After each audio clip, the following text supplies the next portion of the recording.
কোনো গাঁজাখড়ি মতবাদ নিয়ে আসলে দেশের ছাত্র সমাজ মেনে নেবে না। যা দেখে এসেছেন এতদিন সেগুলো হচ্ছে ছাত্রলীগের অপরাজনীতি। এই শিক্ষা ব্যবস্থা বাতিল করে দেশের সর্বমহলের মানুষকে সাথে নিয়ে একটি স্বাধীন শিক্ষা ব্যবস্থা গড়ে তোলা। রাজনৈতিক শক্তির সাহায্য ছাড়া কিন্তু এই ছাত্র জনতার বিপ্লব হয়নি।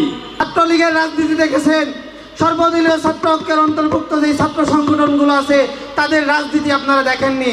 আর রাজনীতি নিষিদ্ধ করার পায়তারা করবেন না। আপনারা এই ক্যাম্পাসে যা দেখে এসেছেন এতদিন সেগুলো হচ্ছে ছাত্রলীগের অপরাজনীতি। সুতরাং আপনারা রাজনীতি অবশ্যই থাকতে হবে এবং রাজনৈতিক শক্তির সাহায্য ছাড়া কিন্তু এই ছাত্র জনতার বিপ্লব হয়নি। শেষে এই সর্বদলীয় ছাত্র ঐক্যের পক্ষ থেকে আমি আহ্বান জানাতে চাই, আমাদের সাথে 14টি ছাত্র সংগঠন আছে, যারা নাই জাতীয়তাবাদী ছাত্র দল, বাংলাদেশ ইসলামী ছাত্র শিবির বা ছাত্র ফেডারেশন